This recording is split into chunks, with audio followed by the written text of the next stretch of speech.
আমাদের আকাবের উলামায়ে দেওবন্দ, আকাবের উলামায়ে দেওবন্দ শাহুল আহমদ সিদ্দিকী রহমাতুল্লাহি আলাইহি দাবি হয়ে গেছেন ইলমে দ্বীনের খাজানা পাইয়া। শাহ ইসহাক শরীফ রহমাতুল্লাহি আলাইহি দাবি হয়ে গেছেন ইলমে দ্বীনের খাজানা পাইয়া। মাহমুদ হাসান দেওবন্দি হুসাইন আহমদ মাদানী রহমাতুল্লাহি আলাইহি দাবি হয়ে গেছেন ইলমে দ্বীনের খাজানা পাইয়া। শাহ শরীফ তানভী রহমাতুল্লাহি আলাইহি সবচেয়ে বেশি দাবি হয়ে গেছেন ইলমে দ্বীনের খাজানা পাইয়া। ইয়াকুব নানতুবি কাসিম নানতুবি রহমাতুল্লাহি আলাইহি সবচেয়ে বেশি দাবি হয়ে গেছেন ইলমে দ্বীনের খাজানা পাইয়া। দারুল উলুম দেওবন্দ মাদ্রাসার হযরত দাবি হয়ে গেছে ইলমে দ্বীনের খাজানা পাইয়া। ফখরুল বাঙ্গাল তাজুল ইসলাম রহমাতুল্লাহি আলাইহি সবচেয়ে বেশি দাবি হয়ে গেছে ইলমে দ্বীনের খাজানা পাইয়া। রাইসুল মুফাসসিরিন আল্লামা সিরাজুল ইসলাম বড় হুজুর রহমাতুল্লাহি আলাইহি দাবি হয়ে গেছে ইলমে দ্বীনের খাজানা পাইয়া।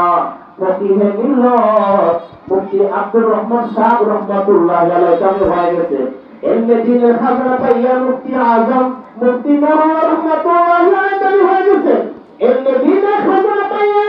বাংলা শাইখুল হাদিস আল্লামা আজিজুল হাসান রহমাতুল্লাহি আলাইহি সবচেয়ে বেশি দাবি হয়ে গেছে ইলমে দ্বীনের খাজানা পাইয়া। আমাদের উস্তাদে মুহতারাম আল্লামা মুসলিমউদ্দিন রহমাতুল্লাহি আলাইহি আল্লাহর দরবারে দাবি হয়ে গেছে ইলমে দ্বীন আল্লাহ তাআলা সমস্ত নবী রাসূলগণকে দান করেছিলেন।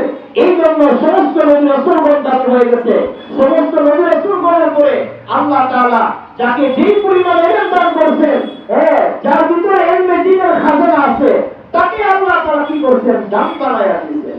এই জন্য আমাদের উস্তাদ মুহতারাম আল্লামা মুফতিউদ্দিন রহমাতুল্লাহি আলাইহি উনিও আল্লাহ তাআলার দরবারে চেয়ার বান্দা ছিলেন, যার ভিতরে আল্লাহ তাআলা কি রাখছেন? ইলমের খাজানা রাখছেন। উনি বলতেন রসিনা কিসমাতাল জব্বারি ফিনা, রসিনা কিসমাতাল জব্বারি ফিনা, লাল ইলমু ওয়া লিল জুহালি মালুম। আমাদের উস্তাদ মুহতারাম আল্লামা মুফতিউদ্দিন রহমাতুল্লাহি আলাইহি প্রায় বলতেন আল্লাহ তাআলার দরবারে কতই আমরা সুযোগ্য, আল্লাহ তাআলার দরবারে কতই না আমরা সুযোগ্যবান। আল্লাহ তাআলা আমাদেরকে ইলমের খাজানা দান করেছেন। এই ইলমের খাজানা আল্লাহ তাআলা সমস্ত নবী রাসূলগণকে দান করেছিলেন। ইলমে দ্বীনের খাজানা পাইয়া সমস্ত নবী আলাইহিস সালাম আল্লাহ তাআলাকে ভয় করছে। ইলমে দ্বীনের খাজানা পাইয়া আল্লাহ নবীর সমস্ত সাহাবায়ে কেরাম সবচেয়ে বেশি আল্লাহ তাআলাকে ভয় করতেন। এলেন যখন বান্দার ভিতরে চলে আসবে তো বান্দা আল্লাহ তাআলাকে সবচেয়ে বেশি ভয় করবে। আল্লাহ তাআলা বলেন ইন্নামা ইয়াখশাল্লাহ মিন ইবাদিহিল উলামা, যে বান্দাদের মধ্যে যারা আলেম, বান্দাদের মধ্যে যাদের ভিতরে আল্লাহ তাআলা শরীয়তের ইলম রাখছেন, বান্দাদের ভিতরে আল্লাহ তাআলা ইলমে দ্বীনের হাদিসের বান্দা রাখছেন, কোরআনের বান্দা রাখছেন, যাদের ভিতরে শরীয়তের মাসআলা মাসাইল কি আছে জানা আছে, তাই বেশি আল্লাহ তাআলাকে সবচেয়ে বেশি কি করেন? ভয় করেন। এই জন্য মুহতারাম ভাই বুজুর্গ, আমাদের উস্তাদ মুহতারাম আল্লামা মুফতিউদ্দিন রহমাতুল্লাহি আলাইহি উনি আল্লাহ তাআলার এক নেককার বান্দা ছিলেন, পেয়ারা বান্দা ছিলেন, যার ভিতরে আল্লাহ তাআলা ইলমে দ্বীনের কি খাজানা রাখছিলেন। ওনার ইলম এবং ফয়জ দ্বারা, ওনার ইলম দ্বারা আল্লাহ তাআলা শত শত আলেম বানাইছেন, হাজার হাজার আলেম বানাইছেন, যারা সারা বাংলাদেশে আশিকে আশিকি করতেছে, দ্বীনের খেদমত করতেছে। আল্লাহ রাসূল বলেন যে আল্লাহ রাসূল বলেন মানুষ যখন মৃত্যুবরণ করে তখন তার আমলের দ্বার কি হয়ে যায়? বন্ধ হয়ে যায়। তবে এমন 3 শ্রেণীর মানুষ আছে যারা ইন্তেকাল করলে কিয়ামত পর্যন্ত তাদের কবরের মধ্যে আমলের দ্বার আল্লাহ তাআলা কি জারি রাখেন।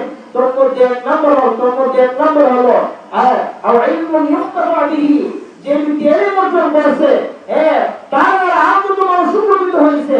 ইলম অর্জন করা ব্যক্তি যখন মৃত্যুবরণ করবে, তার মৃত্যুবরণ করার সঙ্গে সঙ্গে তার তোলাবারা, তার ফুজারা, তার ছাত্ররা যত নেক আমল করবে, যত দিনের খেদমত করবে, যত দুনিয়াতে ভালো কাজ করবে, ওই ভালো কাজের এক অংশ আল্লাহ তাআলা এই আলিমের কবরে কি করবেন, পৌঁছাইয়া দিবেন।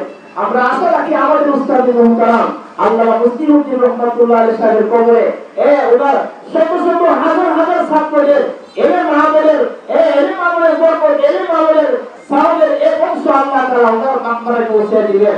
আল্লাহ তাআলা আমাদের উস্তাদ মুহতারামের কবরটা জান্নাতুল ফেরদাউসের সর্বোচ্চ আলা মাকাম নসিব করুন। সকলে বলি আমিন। ওয়া আখিরু দাওয়ানা আলহামদুলিল্লাহি রাব্বিল আলামিন।